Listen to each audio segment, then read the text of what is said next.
देखिए, सबसे पहले तो वो पप्पू यादव जी के जो चाहने वाले लोग हैं उनको लिए बहुत बड़ी खबर और सुकून भरी खबर है कि वो उनको जेल नहीं भेजा गया है, उनको अस्पताल में रखा गया है। इससे फ़ायदा ये होता है कि अस्पताल में कि उनका इलाज समुचित होगा, उनके जो परिजन होते हैं वो देख सकते हैं, मिल सकते हैं। जेल में तो इतना सुविधा होता नहीं है। तो ये सब इलाज इनका समुचित होगा, बहुत अच्छे से इलाज इनका होगा। इसीलिए उनके जो चाहने वाले हैं उन लोगों के लिए एक ये राहत भरी खबर है, खास करके पप्पू यादव जी के लिए भी, कि उनका इलाज समुचित होगा और वो जो है सो पीएमसीएच में ही अभी रहेंगे। उनको जेल ले जाने की पूरी योजनाएं थी, लेकिन जो जज साहब हैं उनकी स्थिति को देखते हुए, उनके स्वास्थ्य को देखते हुए उन्होंने फैसला लिया कि इनका इलाज पीएमसीएच में ही हो और अभी जेल नहीं भेज के उनको पीएमसीएच में रखा जाएगा। सर कहीं न कहीं सर बिहार सरकार को डर है सर पप्पू यादव से कि अचानक रात्रि में उनको गिरफ्तार किया गया, बहुत हल्ला हंगामा सर देखा गया। देखिए, आपको बता रहे हैं कि ये 31 साल पुराना मामला था। तो जज साहब सब इसे इसलिए माने वो जो सरकार जो होती है वो वारंट को दबा के रखती है। ये 29 जुलाई 2025 में ही वारंट इनके खिलाफ निकला था।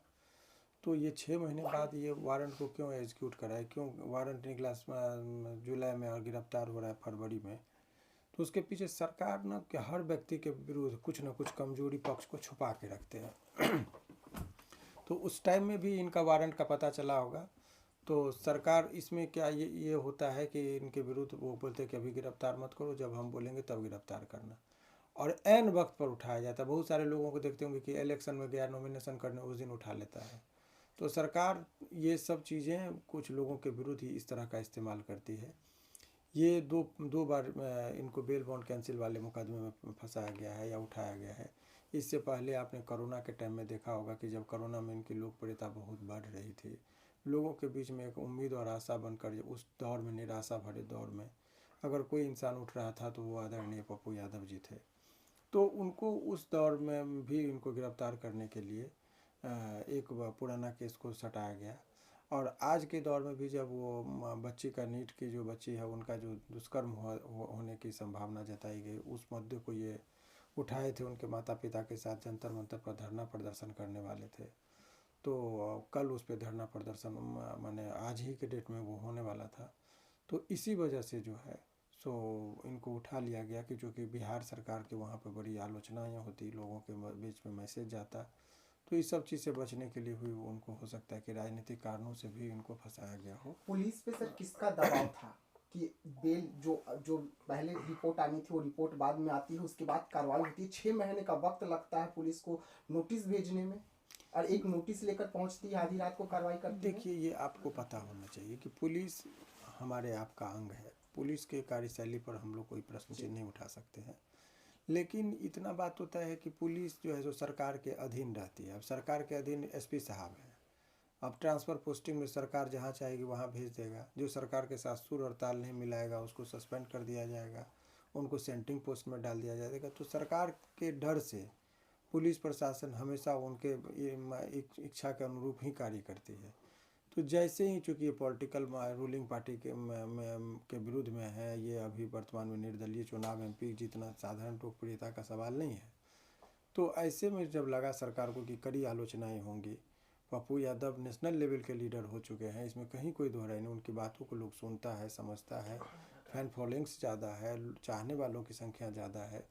तो ऐसे में जब वो आंदोलन करते तो ये बहुत हिंसक आंदोलन भी हो सकता था, बहुत व्यापक पैमाने पर यह आंदोलन होता। इसी बात से हो सकता है कि पॉलिटिकल रीजन रहा हो और इनको रोकने के लिए गिरफ्तार किया गया। आपका पक्ष कितना मजबूत है, ये सवाल इसलिए उठ रहा है क्योंकि ऐसे ही मामले में पप्पू यादव 9 महीना जेल खट चुके हैं, जेल में रह चुके हैं। तो आपका पक्ष कितना मजबूत है कि पप्पू यादव को जब सोमवार की पेशी होगी तो उसमें आप लोग बाहर ले लेंगे? देखिए, ये जजमेंट से पहले जजमेंट नहीं सुनाना चाहिए जी। अगर अभी हम कह देंगे ताल ठोकर कि मैं निकाल ही लूँगा तो ये कानून का उल्लंघन हो जाएगा। जी। तो हम लोग इसको इतना उम्मीद करते हैं न्यायपालिका से, जज साहब पर, और इतना भरोसा है कि इनको मंगलवार को, चूँकि सोमवार को बहस नहीं होगा, एक जुडिशल मजिस्ट्रेट की संदिग्ध अवस्था में मौत हुई है जी। तो इसी वजह से वो लोअर कोर्ट बंद रहेगा। तो मंगलवार को इस पर पुनः फिर से सुनवाई होगी, और मंगलवार को सुनवाई होगी तो न्यायपालिका पर, जिस तरीके से मैंने आज भी कहा था कि इनको जेल नहीं जाने देंगे, इनको अस्पताल में ही समुचित इलाज के लिए भेजा जाएगा, और ये हुआ। उसी तरीके से न्यायपालिका के भरोसे मैंने कहा था, पुनः मैं फिर से कह रहा हूँ कि न्यायपालिका जज साहब बड़े ही निष्पक्षता से बातों को सुनते हैं, समझते हैं और करते हैं, और वो निश्चित तौर पर वो इसमें जो है सो मुझे लगता है कि वो इस मंगलवार को जब सुनवाई होगी तो वो निकलेंगे जेल से। आखिरी सवाल रहेगी, पप्पू यादव जो है माननीय सांसद हैं, अब माननीय सांसद को गिरफ्तार करने के लिए जिस तरीके से पुलिस आधी रात को एक्शन की, क्या वो लोकतंत्र के लिए सही था? देखिए आपको बता रहे हैं कि वो पुलिस जब कभी भी किसी व्यक्ति को गिरफ्तार करती है तो उसका एक जेल में वो CRPC में मैनुअल है, उसके मुताबिक ये बताया गया है कि कोई व्यक्ति को गिरफ्तार करने से पहले कोशिश ये रहनी चाहिए कि सनसेट और बिफोर सनराइज, यानी कि संध्या के बाद और सूर्योदय से पहले किसी भी व्यक्ति को गिरफ्तार नहीं करना चाहिए। सामान्यतः जनरली ये प्रिंसिपल लागू होता है, विशेष परिस्थितियाँ ऐसी उत्पन्न कोई हो जाए तब आप करिए। तो इसमें विशेष परिस्थितियाँ नहीं थी कोई, क्योंकि वो लोकसभा के मेंबर हैं, भागने वाले नहीं हैं, वह कैटेगरी का सुरक्षा इनको मिला हुआ है। SP साहब की अनुमति से जहाँ जहाँ जाएंगे उन्हीं के इंसान रहते हैं, बॉडीगार्ड हैं, तो भाग के कहाँ जाएगा। इसीलिए इसमें रात को गिरफ्तार करना उचित नहीं था। लेकिन पुलिस को भी स्ट्रेटजी, उनकी लोकप्रियता, अगर दिन में ये गिरफ्तार करते थे इतने लाखों की भीड़ रोड पर उतर जाती उनके सपोर्ट में कि पुलिस नहीं लेके जा पाती, गिरफ्तार नहीं कर पाती।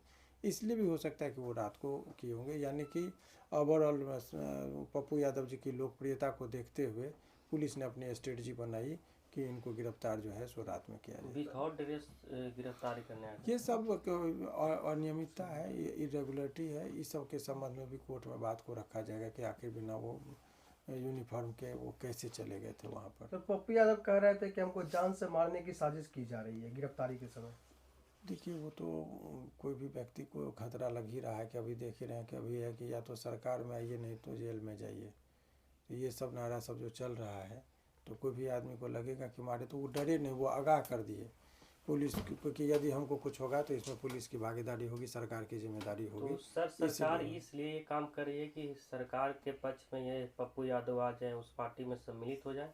बहुत सारी बातें होती है, सब पॉलिटिकल बयान, इस पर हम बयान क्या देंगे, लेकिन कानूनी बात जो है वो मैंने आपको बताया। धन्यवाद। तेजस्वी यादव का पोस्ट है कि नित्य छात्रा को बचाने के लिए मछली को छोड़ दिया गया है। आप देखिए ये सब पॉलिटिकल बयान है, इस पे मेरा बयान नहीं लीजिए। कानून के संबंध क्या है, कानून में क्या हो सकता है वो सब पूछेंगे तो उसके लिए तो प्रवक्ता है, उधर से नीरज बाबू हैं, इधर से शक्ति सिंह जी हैं, और भी बहुत सारे लोग हैं। तो प्रवक्ताओं का देखते ही रहते हैं कि लड़ाई झगड़ा जो होता है कब जैसे लगता है दो मुर्गा आपस में लड़ रहा हो, तो कम से कम वकील को सबसे परहेज रहने दीजिए। हम लोग पॉलिटिकल बयान जाते जाते पप्पू यादव के समर्थकों के लिए क्या कुछ कहेंगे सर? उनके समर्थकों को जितना वो संयम दिखाए, जितना अपने नेता के पक्ष में खड़ा है उसी तरीके से खड़ा रहे तो बहुत जल्दी पप्पू यादव उनके बीच होंगे। धन्यवाद सर। शुक्रिया।